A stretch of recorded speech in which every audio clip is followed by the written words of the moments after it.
Es difícil apreciar realmente la escala de la Operación Barbarroja, la invasión de Adolf Hitler a la Unión Soviética de Stalin.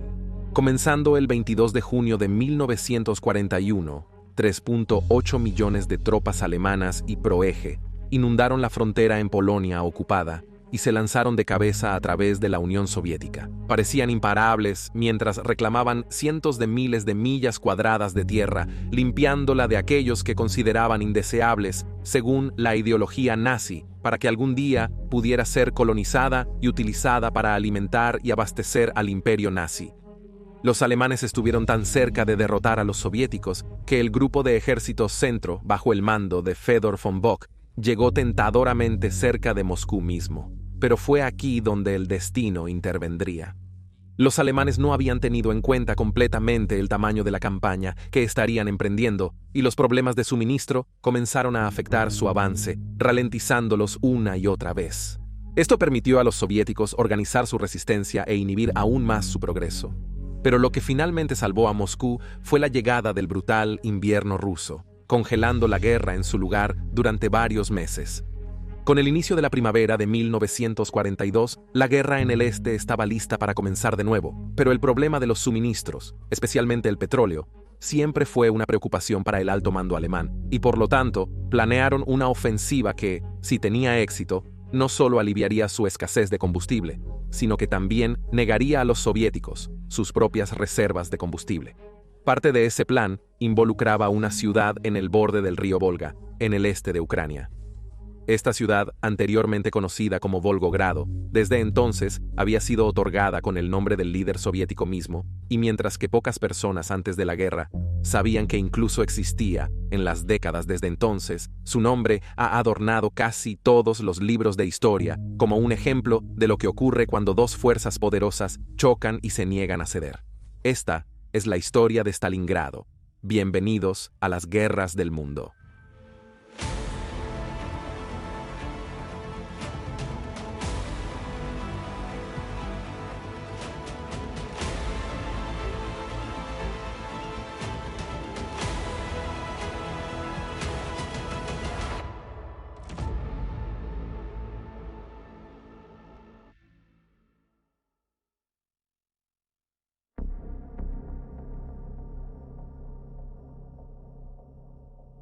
La sociedad nazi alemana, a pesar de sus demandas de obediencia y conformidad a sus ciudadanos, disfrutaba de su heroísmo. Quizás sea debido a las demandas de los ideales del socialismo nacional para conformarse que los individuos o grupos que alcanzaron este estatus fueron tan admirados.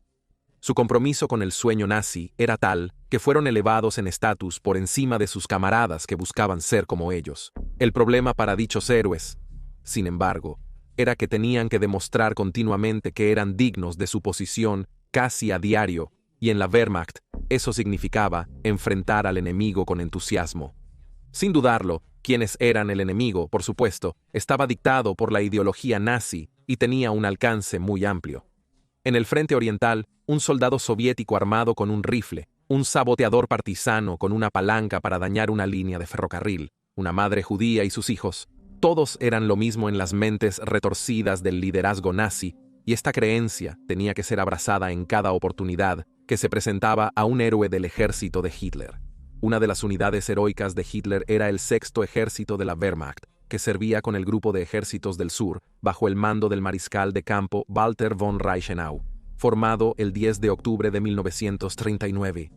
A plena capacidad, el Sexto Ejército contaba con 285,000 hombres junto con sus diversos vehículos y cañones de campo, y se habían ganado una reputación temible contra los aliados occidentales durante el Blitzkrieg alemán en Francia, Bélgica y los Países Bajos.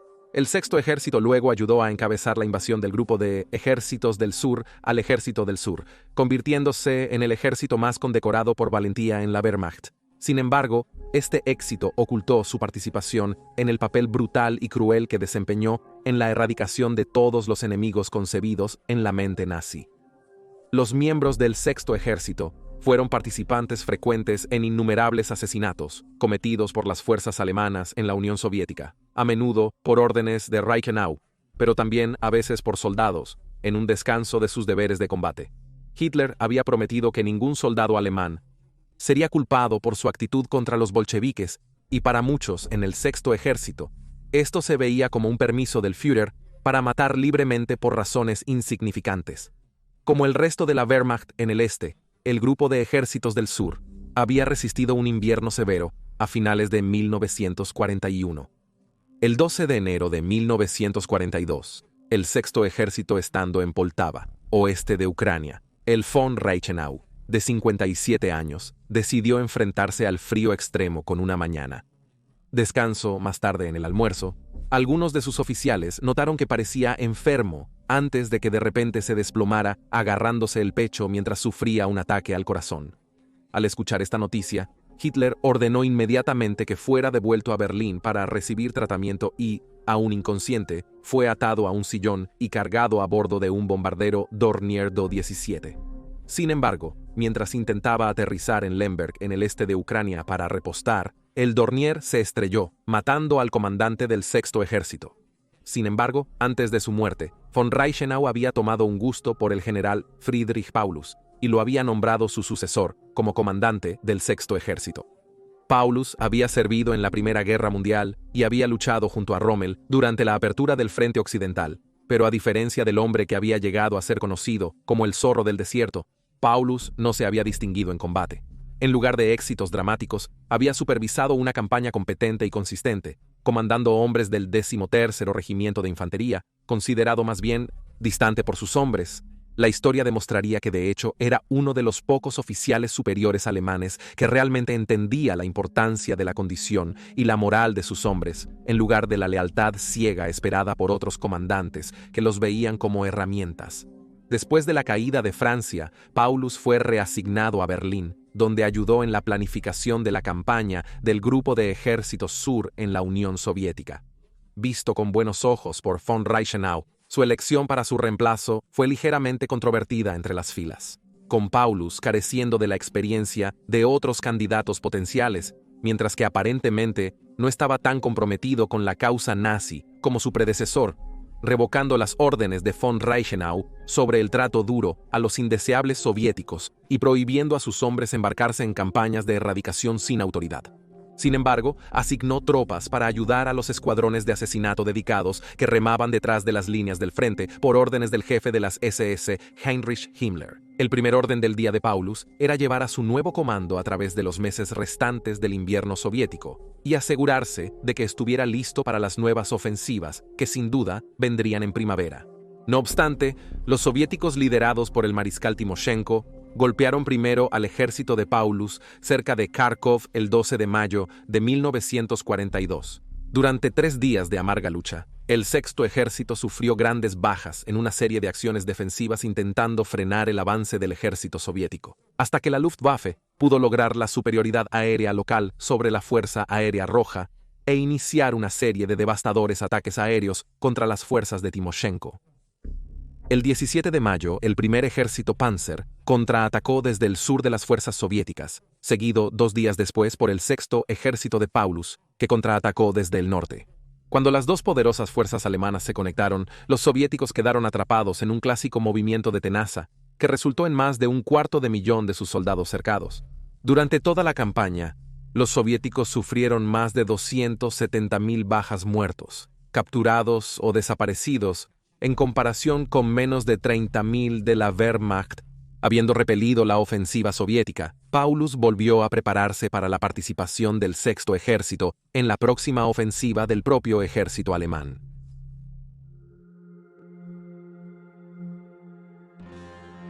Viendo el rápido avance de sus hombres en el oeste de la Unión Soviética, Paulus, el ejército capturó a la casi congelada Unión Soviética durante el invierno de 1941. 42, y con los Estados Unidos y británicos comprometidos en contra en el norte de África y Europa Occidental, Hitler rápidamente formuló sus ofensivas de verano contra los soviéticos, anhelando retomar los rápidos avances hacia el este. Uno de sus principales objetivos era capturar los campos de petróleo soviéticos en la región del Cáucaso, alrededor de la ciudad de Bakú en la actual Azerbaiyán. Esto no solo suministraría a Alemania el petróleo que necesitaba para la guerra, sino que también sería un gran golpe para Stalin, ya que representaba el 80% de la producción de petróleo soviético, esencial para sus unidades blindadas y fuerza aérea. Hitler denominó la ofensiva Fall Blau, que significa caso azul, y sería el objetivo del Grupo de Ejércitos Sur, ahora bajo el mando de Fedor von Bock, quien había recibido una nueva oportunidad para demostrar su valía a Hitler después de no lograr capturar Moscú. No era el final de la guerra, pero sí el de una etapa. No bastaba con tomar control de los campos petroleros, también había que reintegrar el petróleo a la cadena de suministro alemana. Para esta tarea, se formaron brigadas de petróleo especializadas en Rumania, cuya tarea sería construir los oleoductos para transportar el petróleo sustraído del suelo soviético y mantener los campos de petróleo una vez que sus administradores soviéticos ya no estuvieran en control. Pero no solo era el petróleo lo que preocupaba a Caso Azul. Ante el crecimiento de su imperio en Europa y los bombardeos aéreos aliados, se anticipaba que la Alemania nazi sufriría escasez de alimentos en los años venideros.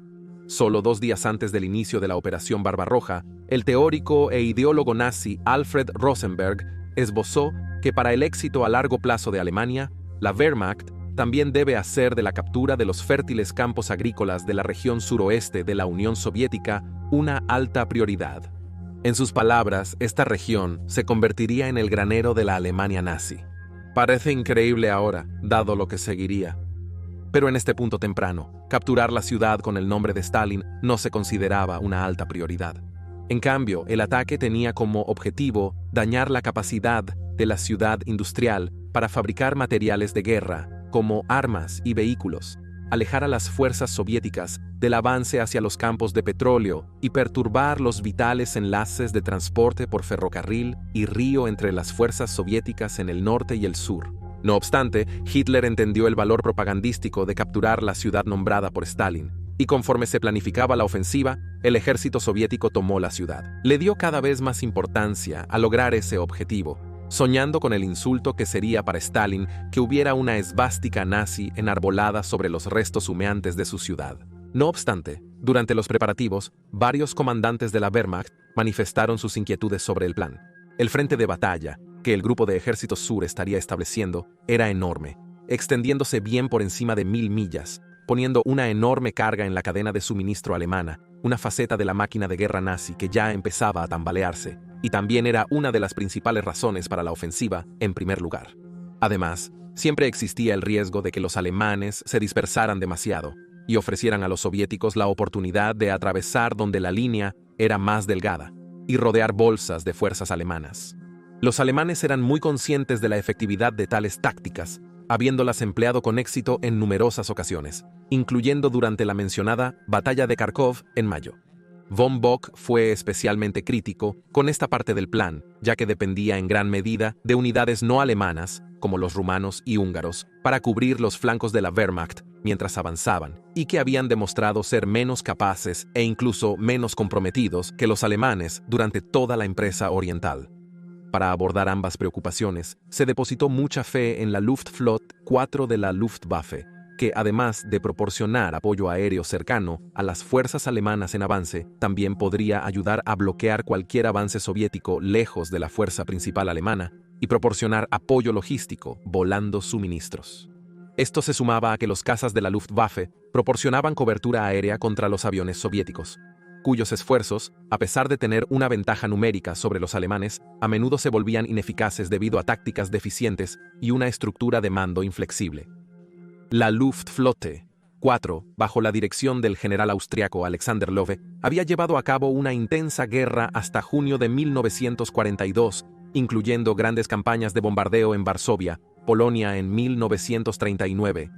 La moral aún era generalmente alta, particularmente entre los pilotos de combate, quienes veían el frente oriental como una forma de aumentar rápidamente sus puntuaciones contra los pilotos soviéticos inferiores, pero la fatiga entre los hombres y su equipo era cada vez más un problema subyacente, ya que a la fuerza de la Luftwaffe se le había negado en gran medida periodos significativos de descanso desde que comenzó la invasión.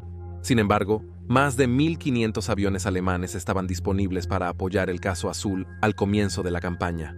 El Caso Azul funcionaría en 2 áreas clave. La primera era al norte de los campos petrolíferos objetivo, asegurando las orillas del río Don y luego avanzando hacia el Volga, asegurando así el flanco norte para que el flanco sur avanzara sobre los campos petrolíferos. Se encargaría al Sexto Ejército de Paulus de avanzar sobre Stalingrado como parte del avance del flanco norte, con el objetivo de negar a los soviéticos sus enlaces de transporte hacia el sur. A medida que la ofensiva se acercaba cada vez más, el general alemán Georg Stumme, comandante del 40 Panzerkorps, desobedeció las órdenes vigentes de Hitler y distribuyó deliberadamente un esquema de la ofensiva a varios de sus subordinados. Desobedeció a Hitler, quien quería el secreto absoluto del plan, incluso para muchos comandantes a nivel de división, porque la tradición militar alemana dictaba la compartición de los planes de operación, de modo que si la cadena de mando se interrumpía en la batalla, el plan seguiría adelante como una máquina bien engrasada. No obstante, tras un aterrizaje forzoso de un oficial alemán detrás de las líneas soviéticas y ser disparado, los soviéticos recuperaron y enviaron el plan. El ejército alemán obtuvo los planes del cadáver de un soldado soviético justo antes de la ofensiva. Los soviéticos conocieron así el completo plan de Hitler, que incluía mapas detallados del despliegue de las unidades alemanas y del eje hasta el Volga y el Cáucaso. Esto, naturalmente, hizo sonar las alarmas entre el liderazgo alemán. Stumme fue llamado a Berlín, donde un furioso Hitler insistió en que fuera sometido a un consejo de guerra por su flagrante desprecio de las órdenes vigentes respecto a los planes de batalla. Se salvó por poco de la cárcel, o peor, cuando varios nazis prominentes, incluyendo a Hermann Göring, abogaron por su caso. En cambio, su destino fue reemplazar a Rommel como comandante del condenado Afrika Korps en sus últimos días. El 24 de octubre de 1942, tropas británicas dispararon a un coche de personal alemán cerca del frente alemán en Egipto. Era de Stumme, y los británicos recuperaron el cuerpo del general muerto, después de que su conductor lo dejó atrás mientras batía una retirada apresurada. Stumme continuó con el caso azul. La pregunta que preocupaba a aquellos informados oficialmente o extraoficialmente sobre el plan era qué harían los soviéticos para contrarrestarlos, dado que conocían los objetivos de los alemanes. Pero no había necesidad de preocuparse. Demostrando su típico alto nivel de paranoia, Stalin desestimó los planes capturados como poco más que una estratagema alemana, dado que, en su mente, los planes simplemente se entregaron a los soviéticos. Pensaba que intentaban persuadirlo a desviar tropas para proteger Moscú y garantizar que la Unión Soviética sería capaz de ganar. También creía que la Unión Soviética era solo un jugador de apoyo en ese objetivo. En realidad, lo contrario era el caso, con Hitler ordenando a las tropas en el frente de Moscú mantener la línea, mientras que las fuerzas, una vez comprometidas contra la capital soviética, fueron desplegadas al sur para ayudar en la captura de la región del Cáucaso.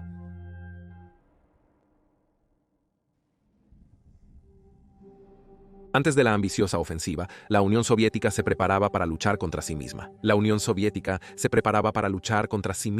Impulsando al máximo el esfuerzo logístico para movilizar las fuerzas necesarias. Trenes en vías rusas transportaban tropas, tanques, vehículos blindados y suministros desde el oeste.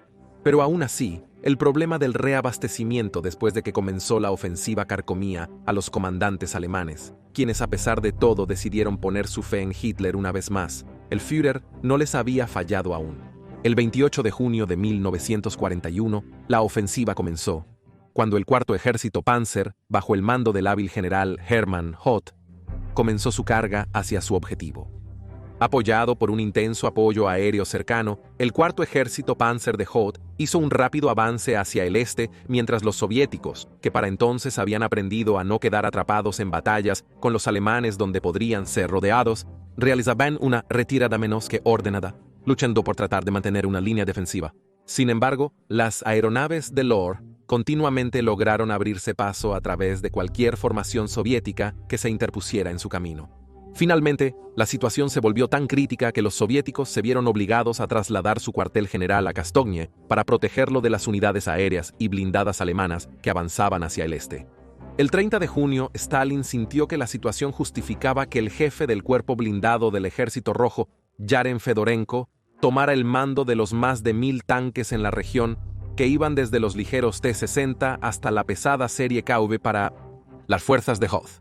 Sin embargo, a pesar de esta ventaja teórica, las unidades de tanques soviéticas lucharon para traducirse en algo significativo, rara vez apareciendo en números significativos para contrarrestar el avance ordenado de los Panzers y Tigers alemanes.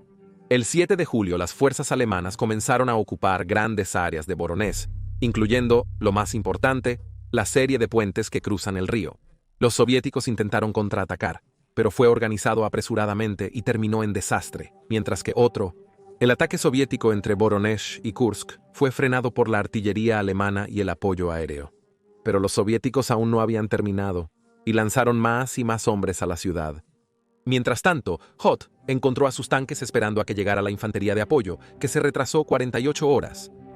Los combates en la ciudad pronto se convirtieron en una amarga lucha, ya que los edificios fueron reducidos a escombros, ofreciendo lugares ideales para que los soviéticos pusieran trampas y proporcionaran cobertura para francotiradores y nidos de ametralladoras, obligando a los alemanes a comenzar a usar ampliamente lanzallamas y proyectiles de alto explosivo para despejar los edificios de sus oponentes. Con la infantería llegando ahora para tomar el control de la lucha, el ejército de tanques de Hoth debía ahora girar hacia el sureste, hacia Stalingrado, y apoyar al sexto ejército de Paulus que avanzaba sobre la ciudad. Fue en este punto, sin embargo, cuando las ganancias de Alemania comenzaron a disminuir, ya que dos factores clave entrarían en juego que inhibirían su progreso. Como se temía antes del caso, incluso Azul comenzó. La cadena de suministro alemana simplemente no estaba a la altura de la tarea de mantener el ritmo con los avances alemanes, particularmente dado que las fuerzas soviéticas estaban en retirada generalizada, su propia cohesión se había desmoronado. Las fuerzas alemanas se encontraron en algunas áreas 10 días por delante de lo programado, y como resultado, los suministros, especialmente de combustible, a menudo tardaban en ponerse al día, y en más de una ocasión se vieron obligados a simplemente mantener sus posiciones. Aviones como el Junkers Ju-50 y Ju-23 tuvieron que mantener sus posiciones. Se usó el transporte para agilizar el proceso, pero tenía limitaciones y necesitaba que los alemanes hallaran o construyeran lugares de aterrizaje. El otro problema que surgió en este periodo fue la creciente frustración entre von Bock y sus comandantes con Hitler y el alto mando alemán en Berlín. Históricamente, a los líderes alemanes y prusianos se les proporcionaba un objetivo, un plan general para alcanzarlo y los suministros requeridos. Esto les generó presión. Debían crear una táctica para rastrear a los alemanes de la libertad. Esto había permitido a generales como Rommel demostrar su habilidad militar en las primeras campañas de la guerra. Ahora, sin embargo, Hitler estaba tomando un papel mucho más activo en la orquestación de la ofensiva, pero Hitler nunca fue un general. Como tal, von Bock se encontró en conflicto con un antiguo cabo sobre cómo proceder a continuación. Hitler quería proceder con la segunda fase del caso Azul, con el primer ejército Panzer avanzando desde el sur y encontrándose con el ejército de Hoth. Von Bock discrepaba porque sabía que el ejército rojo se había retirado mayormente de la zona, por lo que las bajas soviéticas que Hitler anticipaba no ocurrirían. También era consciente de que los soviéticos se estaban reorganizando en nuevas posiciones a lo largo de los frentes de Voronezh y quería aplastar a estas fuerzas soviéticas primero antes de avanzar sobre Stalingrado, pero esto significaba retrasos, con los que Hitler no estaba contento.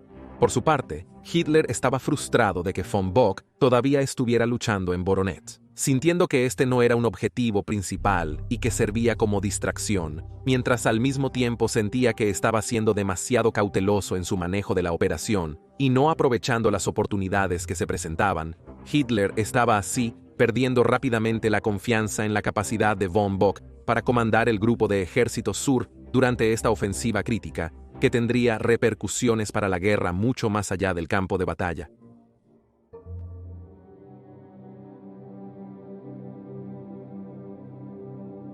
Hitler decidió que la mejor manera de avanzar sería dividir el grupo de ejército sur en dos grupos más pequeños.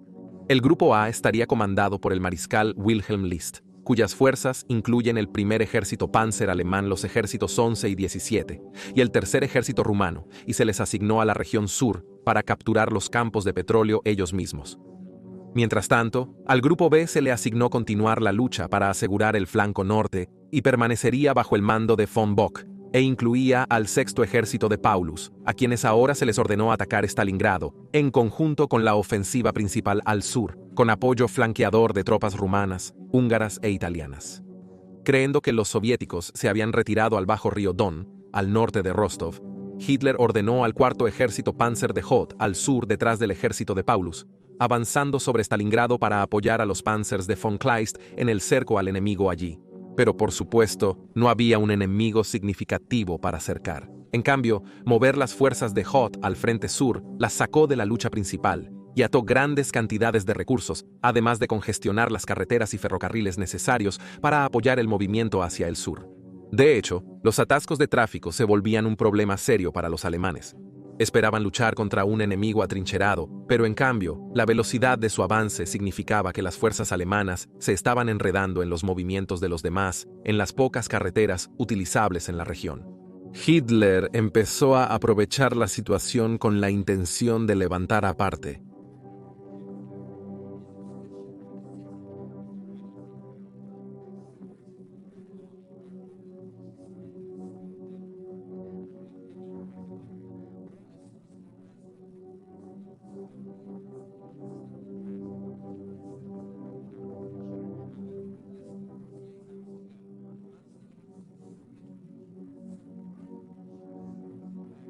Tanques.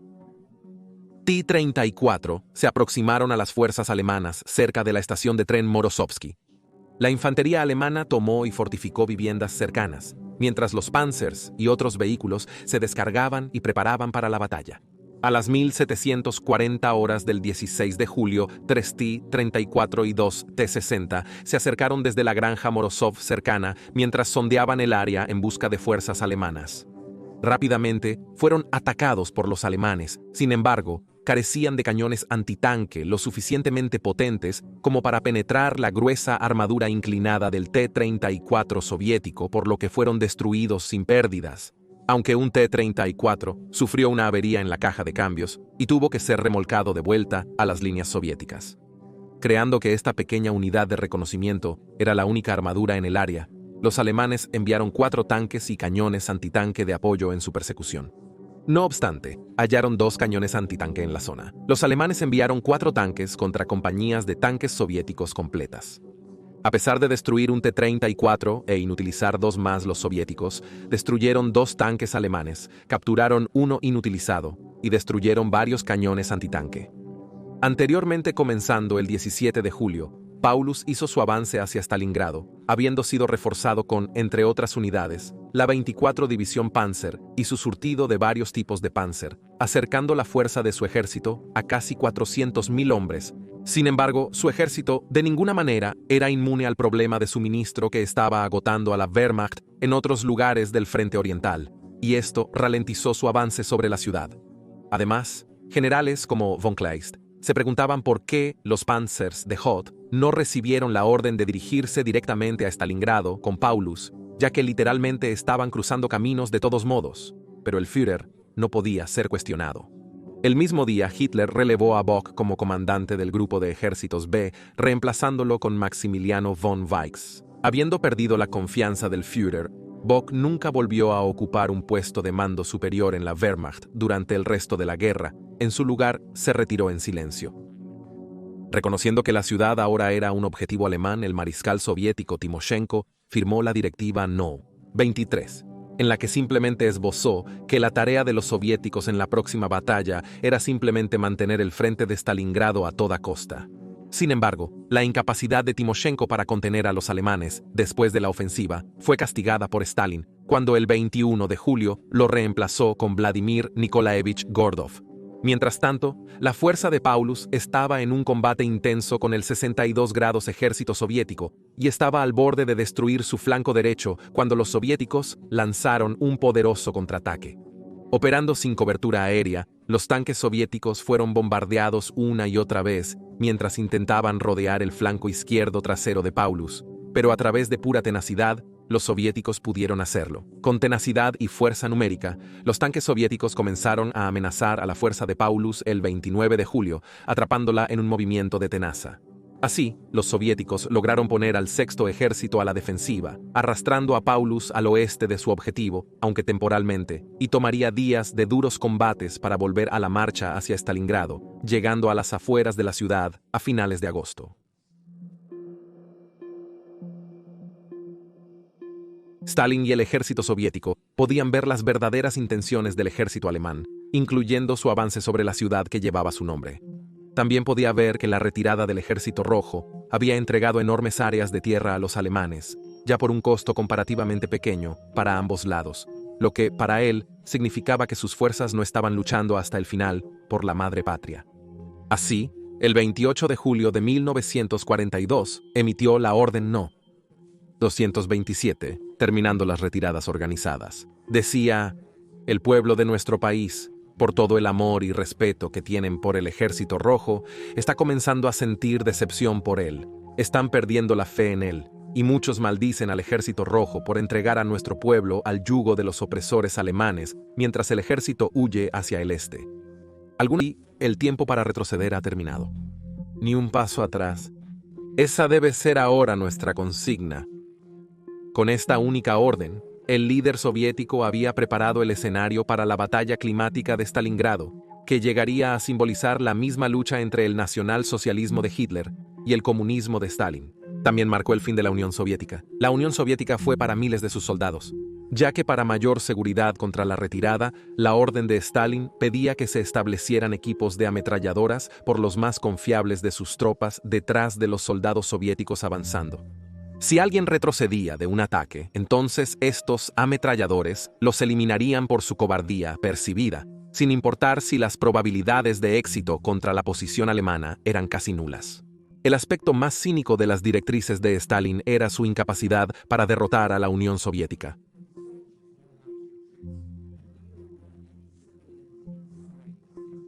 Podría usarse para destruir la Unión Soviética. Barricadas y trampas para tanques y apoyando a los soldados trayendo comida y suministros, así como continuando la producción de armas en las fábricas de armamento de la ciudad. Stalin también creía que al mantener a los civiles atrapados dentro de la ciudad, los soldados del Ejército Rojo se sentirían inspirados para luchar más duro por su protección.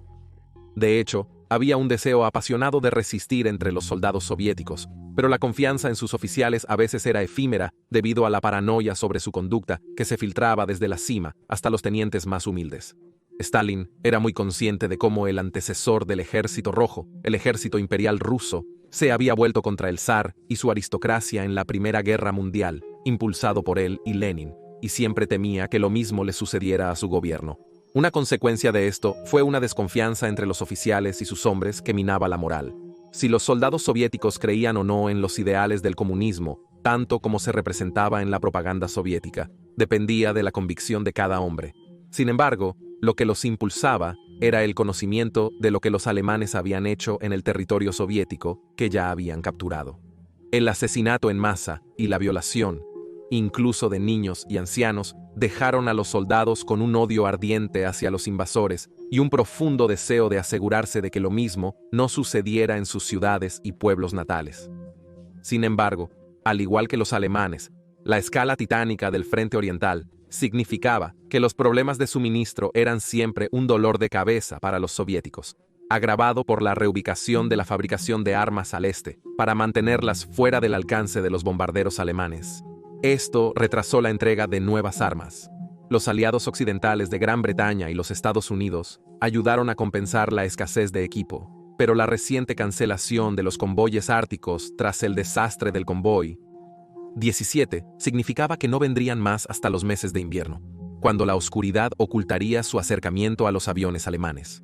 Como tal, el equipo soviético en Stalingrado en agosto de 1942 era un desastre de armas viejas y nuevas, a menudo obtenidas de cualquier lugar donde pudieran encontrarse. A veces unidades enteras estarían equipadas con un tipo de arma, como rifles de serrollo o subfusiles. Los rifles tenían un excelente alcance, pero un tiempo de recarga lento, lo cual era bueno para luchar a lo largo de largas. Las calles eran casi inútiles en combates cercanos en casas. Con el subfusil era lo contrario, pero esto dependía si los hombres obtenían un arma. Algunas unidades solo tenían la mitad de las armas necesarias, por lo que se emparejaban hombres, uno con un arma y otro con balas frescas, quien recogería el arma si el primero caía. Para el 23 de agosto, el tiempo para preparar la ciudad contra el sexto ejército de Paulus era igual al del primer hombre caído ese día. Ejército, ahora apoyado por el cuarto ejército Panzer de Hoth que atacaba la ciudad desde el sur, se había agotado. Sin embargo, mientras los defensores soviéticos miraban la masa de panzers e infantería que se acercaba a ellos, fue desde el cielo que los alemanes atacarían primero. Como había sido el caso durante gran parte de la ofensiva, la Luftwaffe había sido simultáneamente la punta de lanza de cada ofensiva, arrasando con las fuerzas enemigas por delante del empuje alemán y la fuerza de bloqueo que ayudaba a asegurar sus flancos, a menudo en conjunto con las tropas. Alexander Lau fue reasignado al 12 Ejército siendo reemplazado por el general von Richthofen, primo del Barón Rojo, Manfred von Richthofen, y un condecorado as de guerra. Amigo de Hermann Göring, se unió a la naciente Luftwaffe en 1933, donde mejoró las tácticas de apoyo aéreo cercano, probadas en España y adoptadas por el ejército alemán en 1935, Polonia antes de la invasión de Francia. Richthofen, conocido por su agresividad, se implicaba en todas las facetas del vuelo operativo. Aunque confiaba en sus hombres, no dudaba en expresar su descontento si otros comandantes fallaban. Su agresividad lo hacía popular con el Führer, pero algunos de sus hombres y generales alemanes lo despreciaban. Tenía una relación tensa con la mitad del cuarto ejército Panzer.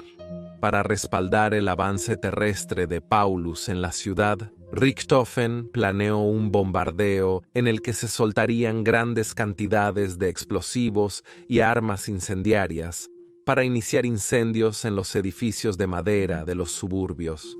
Mientras caían las bombas, los soldados civiles defendiendo Stalingrado se encontraron atrapados en un incendio donde la gente literalmente se asfixiaba hasta morir mientras los incendios consumían todo el oxígeno dentro de los refugios. El bombardeo fue indiscriminado y arrasó grandes áreas alrededor de la ciudad, con cifras de bajas que se cuentan por decenas de miles. Al comenzar el asalto aéreo, la vanguardia de Paulus, formada por el 14º Cuerpo Panzer a la derecha y el 51º Cuerpo a la izquierda, avanzó rápidamente sobre la ciudad. Encontraron resistencia soviética en cada paso, pero avanzaron rápidamente al norte de la ciudad. Llegando al Volga, fue un ataque exitoso, pero no hubo tiempo para celebrar, ya que las fuerzas soviéticas del 62 grados, 64 grados y primeros guardias rápidamente bloquearon el camino a las fuerzas de Paulus, amenazándolas con la destrucción. Las fuerzas soviéticas lograron escapar del ataque. Paulus organizó rápidamente una operación de rescate para los alemanes atrapados, enfrentando una fuerte resistencia de las tropas soviéticas que se les prohibió retirarse, lo que ralentizó el avance.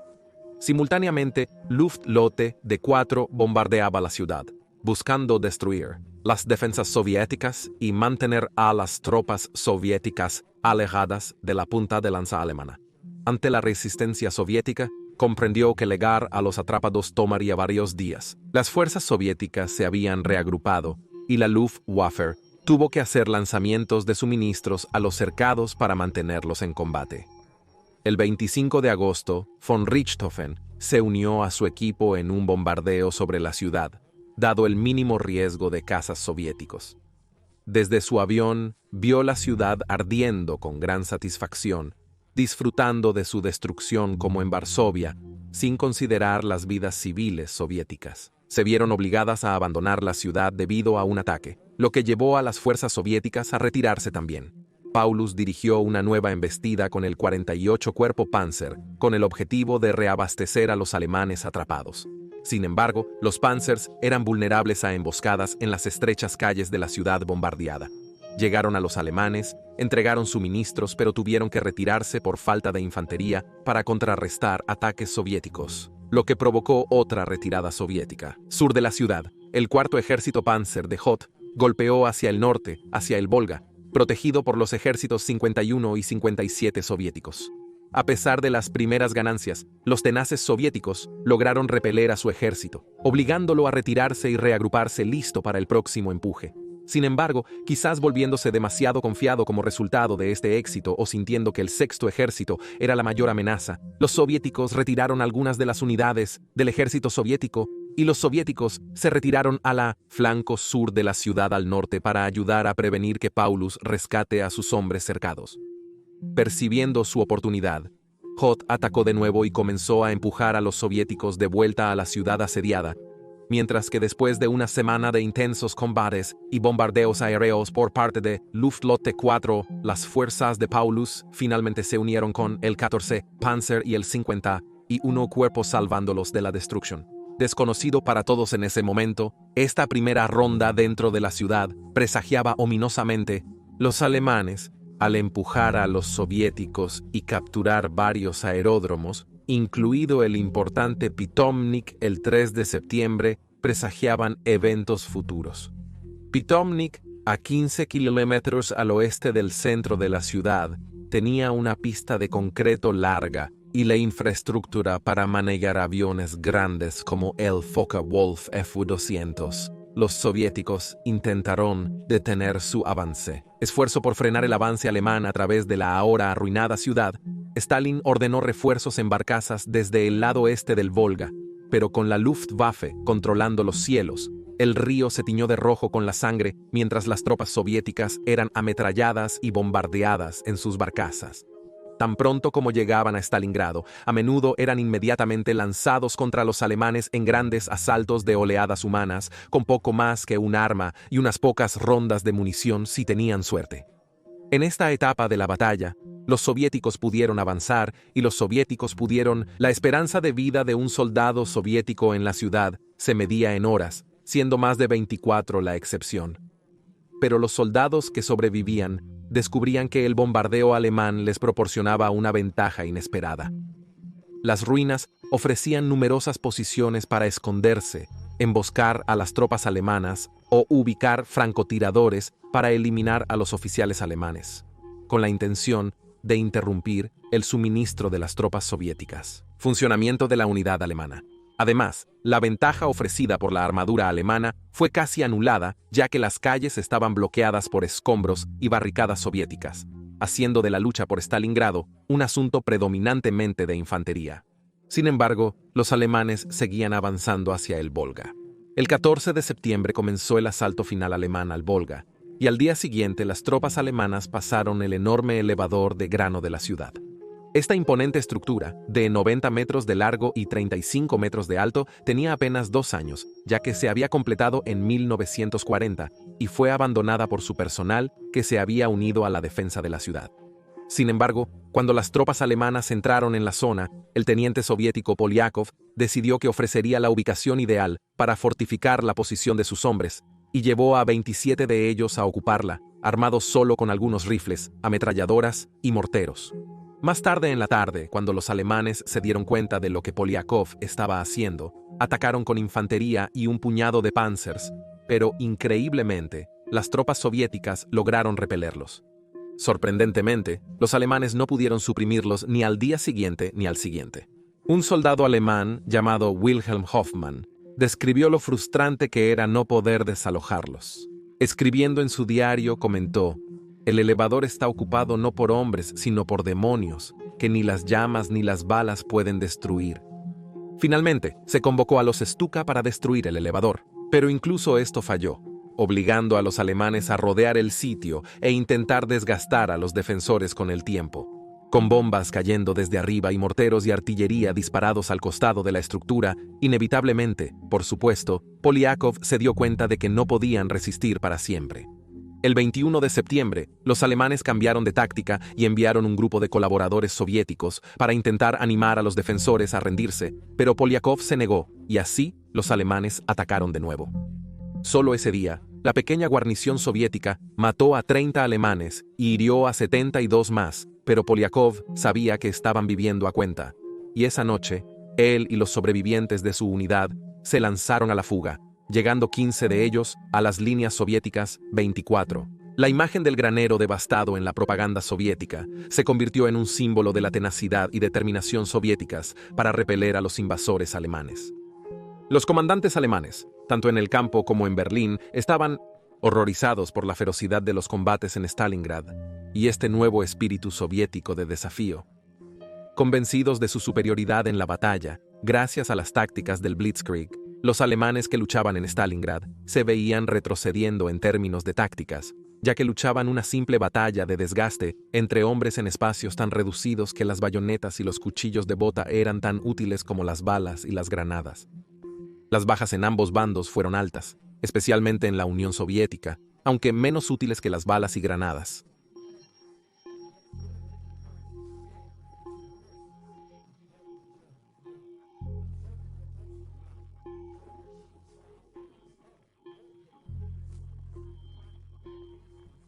Y no escuchó. Para él, esto se había vuelto más que solo otra batalla. Ahora era un tablero de ajedrez, con él jugando en un lado y Stalin en el otro, y Hitler estaba decidido a ganar. Sin embargo, incluso esta obsesión no podía ignorar ciertos hechos sobre la situación alemana.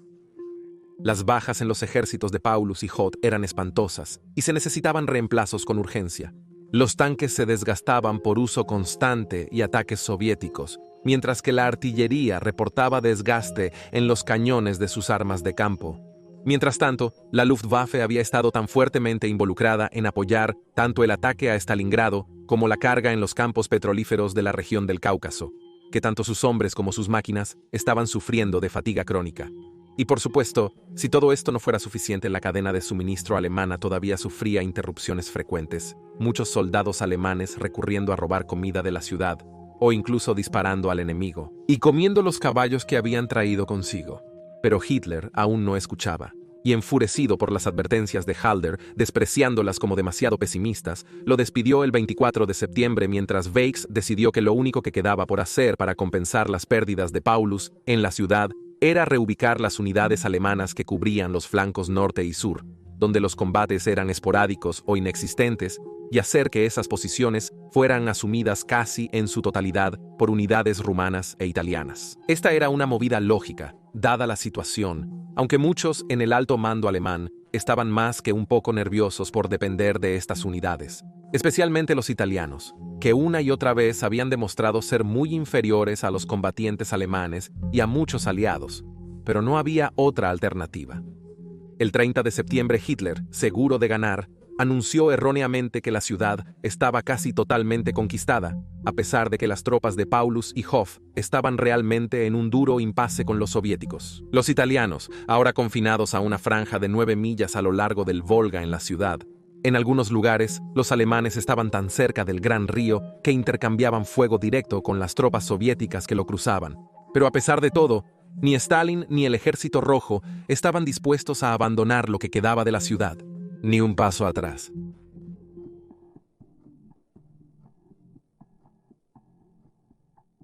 En otros sitios, las tropas de Hitler enfrentaban situaciones similares. La batalla por los campos de petróleo del Cáucaso no había dado frutos para resolver el problema de suministro de petróleo de Alemania. Al igual que en Stalingrado, las tropas soviéticas se vieron obligadas a mantener la tierra o morir en el intento, desangrando lentamente a la Wehrmacht a medida que avanzaban. Es con cierta ironía que probablemente el mayor inhibidor para el avance hacia el sureste fue la creciente escasez de combustible que afectó seriamente a las columnas blindadas del grupo de ejércitos A, ralentizándolas y permitiendo a los soviéticos tiempo y energía. Era el instante de sabotear o arruinar campos petroleros por caer en manos alemanas. En lugar de dotar a los alemanes con la sangre vital de su máquina de guerra, la estaban agotando en vano. Preguntándose qué estaba tramando von List, Hitler envió a su jefe de Estado Mayor de Operaciones del Alto Mando, Alfred Lodel, para reunirse con él. Von List expuso los múltiples problemas que su grupo de ejército enfrentaba, y Lodel informó al Führer que List estaba haciendo todo lo posible. El Führer discrepó y le liberó del deber. El Führer quitó a List del mando, asumiendo personalmente el mando del grupo de ejército. Cuando el frío de octubre comenzó a morder, incluso Hitler se vio obligado a admitir que su ejército no sería capaz de tomar la región antes de que llegara el invierno, por lo que ordenó a von Richthofen que emprendiera una campaña de bombardeo contra los campos de petróleo que aún estaban bajo control soviético, comenzando el 8 de octubre. Si él no podía poseer el petróleo, Stalin tampoco. Fue un golpe a sus planes, pero al menos podía consolarse con el conocimiento de que sus hombres habían casi tomado la ciudad de Stalin. No tenía idea de lo que venía con el clima frío. En el Stavka soviético, el mariscal Zhukov había estado formulando un plan que creía que expulsaría a los ejércitos de Paulus y Hoth de Stalingrado. Simplemente enviar miles de tropas a las ruinas no iba a ser suficiente, ya que los soviéticos sufrían los mismos problemas asociados con el combate de casa en casa que los alemanes. En cambio, Zhukov tomó nota del redespliegue de las unidades alemanas desde los flancos de la ciudad y se dio cuenta de que ahora era el momento de intentar un cerco de la ciudad rompiendo estas unidades del eje inferiores al norte y al sur. Zhukov bautizó su plan Operación Urano, en honor al dios griego del universo, quien era el bisabuelo de Marte, el dios de la guerra. El nombre implicaba que esta operación sería envolvente, y para ese fin constaba de casi 1 millón de hombres, miles de tanques y un mundo reconstituido, el primero de los cuales fue la Fuerza Aérea Roja. Dada la escala de la ofensiva, era una tarea enorme en sí misma, mantenerla en secreto de los alemanes, mientras que la logística involucrada significaba que la fecha para la ofensiva se retrasó varias veces, hasta que finalmente, en la mañana del 19 de noviembre, estaba listo. En el norte, a las 720 horas de la hora de Moscú, el tercer ejército rumano fue repentinamente golpeado por un poderoso bombardeo de artillería y cohetes desde las líneas soviéticas, que duró unos 80 minutos. Aturdidos y maltratados, los rumanos se horrorizaron al ver la amenazante vista de más de 200 tanques T-34 avanzando hacia su posición.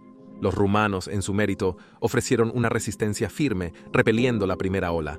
Sin embargo, no estaban suficientemente preparados para mantener tal lucha, y pronto comenzaron a retroceder en una retirada desordenada. A la mañana siguiente, el plan soviético se hizo evidente para el alto mando alemán, ya que en el sur, más de 1000 cohetes Katyusha abrieron camino a través del cuarto ejército rumano. Las tropas se alinearon para reemplazar a los rumanos en retirada, avanzando en una formación de 2 puntas que rodeó la ciudad antes de girar hacia el norte. Con las líneas rumanas en ambos frentes completamente colapsadas y con las unidades blindadas alemanas en combate o inmovilizadas en la ciudad, el 23 de noviembre las 2 fuerzas rusas se unieron cerca del pueblo de Kalashi. La Blitzkrieg soviética funcionó. Habían rodeado y atrapado al sexto ejército alemán y a elementos del cuarto ejército Panzer, 265.000 hombres, incluyendo a Paulus, pero no a Hoth, dentro de la ciudad, cortándolos de suministros y refuerzos. Sin embargo, Paulus sabía que en este punto crítico el cerco solo era cierto en un mapa y que podía salir de la ciudad y reunirse con la fuerza principal de la Wehrmacht al oeste de él, antes de que los soviéticos consolidaran su posición. Sin embargo, tal retirada era impensable para Hitler, quien se aferraba a la idea de que una vez que un soldado alemán había tomado su posición, ningún poder podía moverlo, y por lo tanto ordenó a Paulus que permaneciera dentro de lo que a partir de entonces se referiría como el bolsillo de Stalingrado para la historia y el caldero para los hombres que lucharon allí, mientras esperaban un contraataque alemán para aliviarlos. Mientras tanto, se dio prioridad a mantener a las tropas en el bolsillo de Stalingrad abastecidas con todas las rutas terrestres cortadas, y eso significaba que dependía de la Luftwaffe transportar por aire medios para que los hombres de Paulus se defendieran de la destrucción. Las estimaciones de entonces establecían que debían transportarse diariamente al menos 500 toneladas de comida, combustible y munición en la región, aunque Paulus había solicitado 750. Afortunadamente, varios de los aeródromos capturados, incluyendo Pitomnik, permanecieron en manos alemanas dentro del bolsillo, pero aún así, la tarea era enorme. El tipo de transporte principal en la Luftwaffe era el Junkers Su-55, un caballo de batalla robusto, resistente y confiable que demostraría su valor en los próximos meses operando desde las condiciones más austeras en el bolsillo. Sin embargo, teniendo en cuenta su capacidad de carga, el tiempo para volar a Stalingrado y volver, y la necesidad de mantenimiento y reparaciones debido al trato castigador que se esperaría, los analistas de la Luftwaffe estimaron que necesitarían al menos 10.500 ejemplos de la nave para acercarse al nivel de reaprovisionamiento que se requeriría. Solo se construyeron 4.845. El jefe de la Luftwaffe, Hermann Göring, no tuvo más opción, por lo tanto, que desviar las ya cansadas y agotadas unidades de bombarderos para participar en el esfuerzo de reaprovisionamiento. Esto implicaba no solo alejarlos de operaciones ofensivas, como las realizadas contra campos de petróleo, sino también de su crucial papel de apoyo aéreo cercano. Además, siendo bombarderos, a pesar de su tamaño, no estaban diseñados para transportar cargas pesadas y eran incapaces de transportar ciertos equipos de gran tamaño. Sin embargo, a pesar de estos problemas, Göring aseguró a Hitler que la Luftwaffe podría mantener a Paulus y a sus hombres en la lucha, y señaló varias ocasiones anteriores en las que sus hombres habían tenido éxito en el reabastecimiento de unidades alemanas cercadas desde el aire. Nunca se había llevado a cabo una operación de esta envergadura, y para complicarlo aún más, fue después de que el puente aéreo ya estaba en marcha cuando Hans Jersenek, un oficial de Göring, se percató de un error que resultó en una cifra superior a la que realmente podía transportar el bombardero. Como tal, el optimismo de Göring no tenía fundamento, y sin embargo, al enterarse del error, Tanto él como el Führer decidieron continuar de todos modos, esperando que los hombres de la Luftwaffe pudieran lograr algún milagro. Finalmente, había un factor que trabajaba en contra de la operación que Göring, especialmente, aún no había llegado a apreciar completamente. Hasta ahora, sus hombres habían disfrutado de casi total supremacía aérea contra la Fuerza Aérea Roja, y mientras sus pilotos de combate aún se mantenían firmes, el simple peso del número de aviones que los soviéticos ahora estaban lanzando al escenario comenzaba a pasar factura. Un as alemán pudo haber derribado 5 aviones soviéticos en una sola pelea, pero si se enfrentaba a 20, entonces en el gran esquema de las cosas simplemente no importaba. A pesar de estar en gran desventaja numérica, los pilotos de combate alemanes se exigieron a sí mismos y a sus máquinas hasta el límite del colapso, volando cada minuto del día que podían, solo aterrizando para rearmarse y repostar. Algunos pilotos alemanes estaban especialmente motivados para proteger a las tropas en Stalingrado de la Fuerza Aérea Roja. Kurt Ebner fue un piloto de combate que volaría con distinción sobre Stalingrado, mientras su hermano menor luchaba con la infantería dentro de la ciudad, derribando 30 aviones soviéticos en la batalla. Luchó para evitar su muerte y la de sus camaradas a manos de los soviéticos, pero finalmente resultaría en vano y su hermano nunca saldría de la ciudad en ruinas.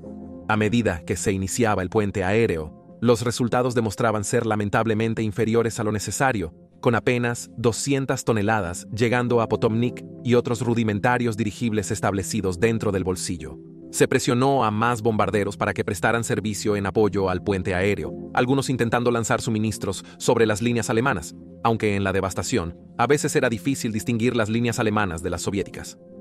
El puente aéreo llegaría a su apogeo el 7 de diciembre. Ese día, la Luftwaffe lograría la mayor cantidad de suministros que jamás hubiera podido esperar alcanzar. La cifra fue solo de 363 toneladas. 2 días después, el 9 de diciembre, la Fuerza Aérea Roja tomó la ofensiva y lanzó un devastador ataque a la base alemana en Tatsinskaya, desde donde se enviaban la mayoría de los suministros al bolsillo de Stalingrado. Los aviones soviéticos habían destruido 4 transportes alemanes, 75 toneladas de combustible y 6.000 rondas de munición destinadas al Sexto Ejército cercado. Todos en el círculo íntimo de Hitler veían la verdad, como estaba en papel. La Luftwaffe no podía suministrar lo necesario para mantener a Paulus y sus hombres, dado que los pilotos alemanes habían perdido el control del aire. Además, el invierno estaba en pleno apogeo. Incluso el Volga se había congelado en lugares, permitiendo a los soviéticos conducir camiones de suministros a través, hacia la ciudad, para sus propios hombres. La pregunta que se hacían ahora era, ¿vería Hitler de la misma manera y permitiría a Paulus salir de una situación imposible?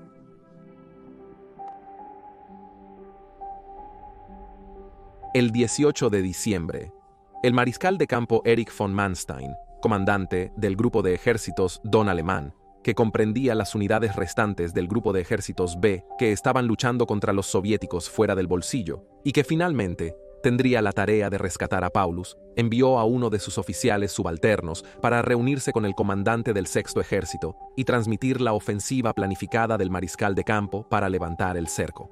Se informó a Paulus que esto se llevaría a cabo en 2 partes, en las que tanto la fuerza de socorro como su propia fuerza atrapada lucharían entre sí, en operaciones denominadas Tormenta de Invierno y Trueno respectivamente, después de lo cual ambas se formarían para crear una nueva línea de frente fuera de la ciudad y detendrían nuevos avances soviéticos durante el invierno. De hecho, para el momento de la reunión, Tormenta de Invierno ya había comenzado con el ataque de las fuerzas alemanas a los soviéticos el 12 de diciembre. Comenzando con el estándar bombardeo de artillería pesada, los alemanes pudieron abrir un hueco a través de las líneas soviéticas hacia el caldero, pero los soviéticos una vez más lucharon tenazmente para repeler el ataque, y en 24 horas habían logrado reducir el avance alemán a un paso lento. A los alemanes simplemente les faltaban las tropas necesarias para eliminar decisivamente a los defensores soviéticos. Manstein había planeado usar una fuerza aún mayor, con panzers adicionales, pero se le negaron estas unidades, ya que habría significado reubicarlas de otros frentes, dejando esas áreas vulnerables al ataque soviético. Después de la reunión, Paulus comenzó a prepararse para las salidas, consolidando las pocas provisiones que le quedaban para la operación, pero había un problema. Manstein había actuado sin informar a Hitler, y cuando el Führer se enteró de Thunderclap, se horrorizó de que incluso el mariscal de campo lo estuviera considerando. Por lo tanto, a pesar de las súplicas de Manstein, Hitler lo vetó, negándose a permitir que cualquier tropa alemana se retirara del bolsillo de Stalingrado. En cambio, esperaba que la fuerza de socorro de Manstein se abriera camino. Como si esto no fuera suficiente para Manstein, el día que comenzó la tormenta de invierno, los soviéticos habían lanzado una ofensiva contra las tropas alemanas que luchaban en la región del Cáucaso, empleando nuevamente la táctica exitosa de atacar a las tropas pro-Eje más débiles que custodiaban los flancos alemanes. Además del pequeño Saturno ruso, la ofensiva logró derrotar al ejército italiano y húngaro, y representó una seria amenaza para sus fuerzas más al norte alrededor de Stalingrado, así como también ató refuerzos y consumió los suministros cada vez más escasos disponibles para las fuerzas alemanas. Paulus se sintió comprensiblemente consternado ante la noticia de la cancelación de Trueno, empeorada por una nueva ofensiva soviética contra él unos días después. La fuerza de socorro de Manstein siguió luchando, pero no pudo avanzar sin que las propias tropas de Paulus lucharan hacia ellos. Manstein volvió a suplicar a Hitler que permitiera retirarse al Sexto Ejército, pero el Führer se negó obstinadamente a ceder, por lo que luego hizo un llamado a Paulus para que ignorara las instrucciones del Führer y se fuera de todos modos. Paulus, siendo el obediente oficial alemán, se negó. Para el 23 de diciembre, Manstein ya no podía mantener la fuerza de socorro por delante de la línea principal alemana, por temor a que fueran rodeados y destruidos, por lo que el 23 de diciembre ordenó a regañadientes que se retiraran de nuevo a la línea principal alemana. La siguiente noche, un nuevo sonido resonó a través de las ruinas de la ciudad, luchando contra el ruido de los disparos y el estruendo ensordecedor del fuego de artillería y cohetes.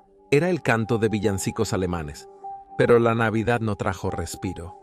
Más noticias sombrías llegaron al día siguiente, cuando los soviéticos atacaron el aeródromo de Tatsenskaya, negando brevemente su uso a los alemanes para continuar el esfuerzo de reabastecimiento en el bolsillo, lo que significa que los aviones alemanes tenían que volar más lejos y durante más tiempo, aumentando el peligro mientras se reducía el número total de vuelos. El médico alemán Kurt Ruber sirvió en el bolsillo de Stalingrado como médico, y más tarde relató esa noche sombría para los hombres atrapados. Pasé la noche de Navidad con los otros médicos y los enfermos. Brindamos con nuestras tazas por los seres queridos, pero antes de que tuviéramos la oportunidad de probar el vino, tuvimos que tirarnos al suelo ya que una serie de bombas cayó afuera. Agarré mi maletín de doctor y corrí hacia el lugar de las explosiones, donde había muertos y heridos. Mi refugio, bellamente decorado para Navidad, se volvió un centro de curación. Uno de los hombres agonizantes fue golpeado en la cabeza, sin posibilidad de ayuda. Estuvo con nosotros en la celebración, luego se fue a cumplir su deber, pero antes de irse dijo: terminaré el villancico primero. Oh, du fröhlich. Momentos después él murió. Había mucho trabajo duro y triste que hacer en nuestro refugio de Navidad. Es tarde ahora, pero aún es noche de Navidad, y tanta tristeza en todas partes. Como pastor en Alemania, Ruber se esforzó por atender tanto las necesidades espirituales como físicas de sus pacientes.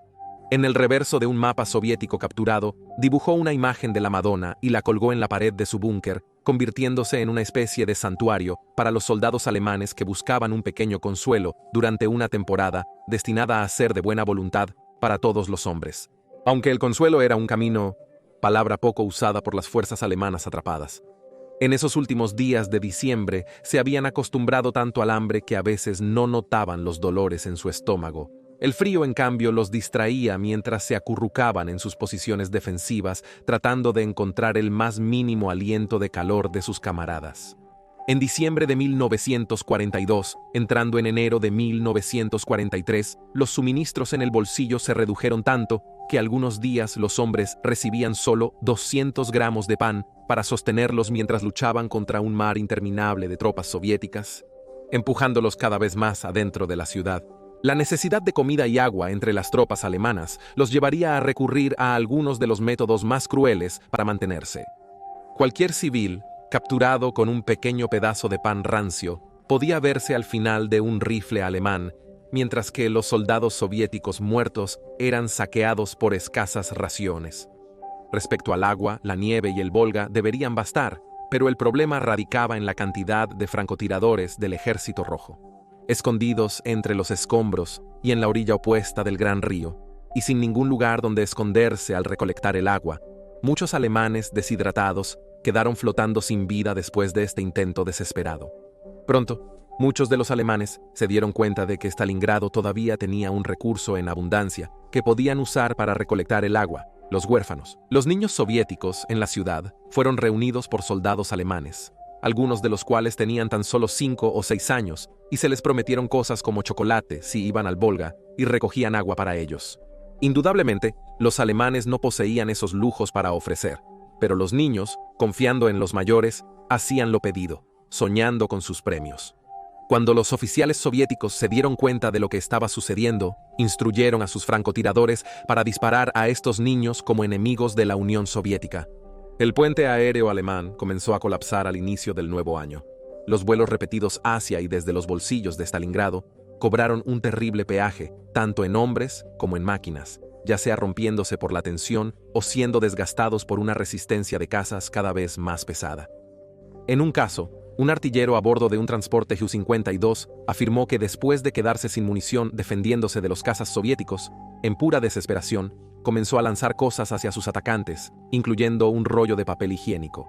No obstante, los cazas soviéticos no eran la mayor amenaza para el puente aéreo. El clima invernal hizo que volar fuera un asunto extremadamente peligroso, con los aeródromos en los bolsillos que se cerraron en numerosos días en diciembre y enero debido a la fuerte nieve, el hielo espeso y la densa niebla. Además, estaban fuertemente caracterizados por repetidos bombardeos de artillería y cohetes, y con fuertes nevadas a su alrededor. No era raro que los hombres que intentaban mantener abiertos los aeródromos se perdieran un cráter, quedando rápidamente oculto en las ráfagas. Como tal, muchas aeronaves que aterrizaban dentro del bolsillo perdieron su tren de aterrizaje después de caer en estos cráteres, atrapando a sus tripulaciones dentro de los bolsillos, con el Sexto Ejército. Solo los heridos podían ocupar espacios en los aviones de regreso a sus bases. Sin embargo, mientras el ejército de Paulus estaba siendo aplastado lentamente hasta la muerte con cada día que pasaba, Hitler al menos accedió a permitir la evacuación de 7.000 mujeres alemanas que trabajaban con las unidades médicas de la Wehrmacht dentro de los bolsillos, sabiendo el horror indecible que les esperaría si fueran capturadas por los soviéticos.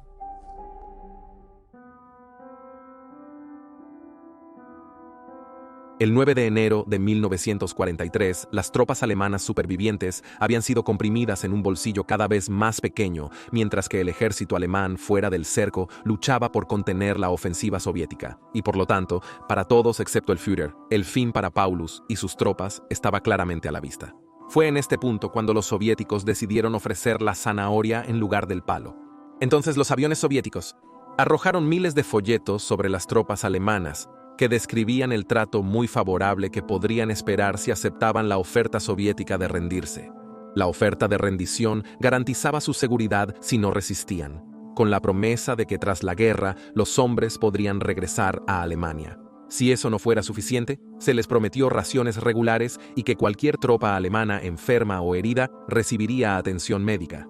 Sin embargo, el Führer había dejado claro que no se permitía ninguna rendición y por lo tanto, una vez más, Paulus se alineó y rechazó la oferta. En consecuencia, una sensación abrumadora de fatalidad parecía apoderarse de cada hombre que quedaba luchando por sus vidas en lo que ahora no era más que una carcasa de ciudad. También se quedaron preguntándose si podían esperar recibir un trato aún más duro de lo habitual ahora que Paulus había rechazado la oferta. Para algunos, esto los llevó a luchar aún más fuerte con sus últimas onzas de energía, mientras que otros simplemente se entregaron a la desesperación. A veces, la otrora férrea disciplina de la Wehrmacht se evaporaba, lo que llevaba a la insubordinación, peleas e incluso asesinatos y suicidios. Johann Scheintz, conductor de camión en la 16 División Panzer, relató tras la guerra cómo sus compañeros aprovecharon una oportunidad para disparar a un oficial conocido por su intimidación a subordinados. El 15 de enero. Paulus sufrió un golpe masivo cuando los soviéticos no solo capturaron su aeródromo en Salsk, sino también el vital aeródromo en Pitomnik, demostrando notable eficiencia. Se construyó un nuevo aeródromo en Chernokovo en solo 2 días, pero apenas era un reemplazo adecuado. No es que la Luftwaffe tuviera los aviones para entregar o incluso acercarse a lo que los alemanes atrapados necesitaban. Su cantidad disminuyó por el estrés del puente aéreo. Las pérdidas entre los supervivientes seguían aumentando, con 6 transportes destruidos en accidentes de aterrizaje dentro del bolsillo solo el 20 de enero. Paulus sabía en este punto que solo era cuestión de tiempo antes de que el puente aéreo se volviera insostenible, y lamentó: cuando los aviones no aterrizan, significa la muerte del ejército. En realidad, por supuesto, las tropas alemanas ya estaban acabadas, tan debilitadas por los brutales combates, el frío amargo y las enfermedades rampantes que florecían dentro de la ciudad, que de la fuerza original de 265.000 tropas, había, para mediados de enero, menos de 100.000 restantes. Incluso las nociones de una ruptura en este punto eran pura fantasía. A las 1220 horas, el 22 de enero de 1943, el último Ju-52 aterrizó dentro del bolsillo de Stalingrado, y al día siguiente se realizaron los últimos vuelos por Ju-111s reutilizados. Solo el aeródromo de Gumrak permanecía bajo el control de Paulus, pero se volvió inutilizable. Antes de caer el 25 de enero, la Luftwaffe continuó intentando lanzar suministros a sus camaradas, pero era menos que un goteo de lo que necesitaban. Durante casi 2 meses y medio, el puente aéreo, que necesitaba traer un mínimo de 500 toneladas de suministros al día, promedió una lamentable 114.6 al costo de 466 aviones.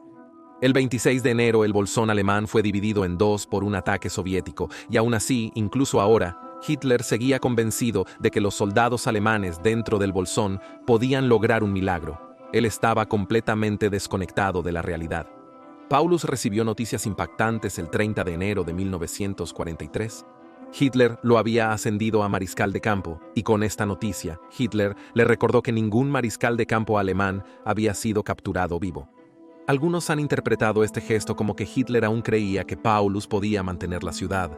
Paulus no fue el único ascendido ese día, ya que Hitler había ascendido a varios otros y otorgado medallas para levantar el ánimo de los hombres que se encontraban en una situación donde ahora se negaban las raciones a los enfermos y heridos para mantener al resto luchando. Otros, sin embargo, han visto esto como Hitler instruyendo a Paulus a suicidarse antes del final, para que el ejército alemán salve la cara. Paulus ciertamente lo interpretó de esta manera, y supuestamente dijo a su personal: «No tengo intención de dispararme por este cabo bohemio».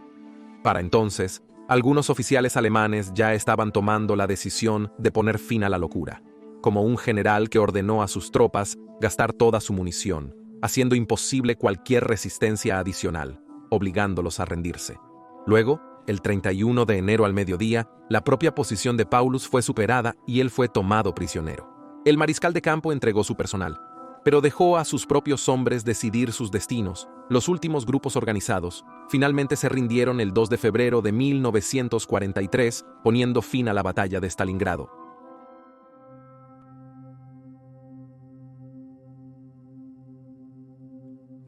$265.000 alemanes y tropas del eje quedaron atrapados dentro del bolsillo de Stalingrado.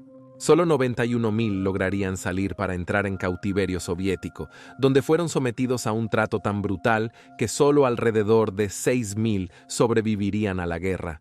Algunos continuaron ocultándose en las ruinas de Stalingrado meses después, incluyendo a varios prisioneros soviéticos que voluntariamente pelearon con los alemanes contra Stalin. Para estas tropas, sin futuro, pocos fueron capturados vivos en los esfuerzos de limpieza soviéticos. Aunque las fuentes varían en la cifra exacta, en total, la batalla por la ciudad resultó en unos 2 millones de bajas, convirtiéndola en una de las más sangrientas de la historia. Paulus fue detenido por los soviéticos hasta 1953, luego fue enviado a Alemania Occidental, aliada comunista de la Unión Soviética contra Occidente. Para ambos, el combate por la ciudad superó ser solo una lucha territorial. Había llegado a encapsular la guerra en el este mismo, una guerra donde ninguno de los lados daba cuartel, y los verdaderos horrores del combate se materializaban en sus muchas formas. Para Alemania, marcó el principio del fin para el Reich de 1000 años de Hitler, ya que el camino estaba ahora abierto para que el ejército de Stalin bañara Europa Oriental en rojo, y en poco más de 2 años, en lugar de una esvástica ondeando sobre las ruinas de la ciudad de Stalin, el martillo y la hoz estaban en cambio ondeando sobre las ruinas quemadas de Berlín.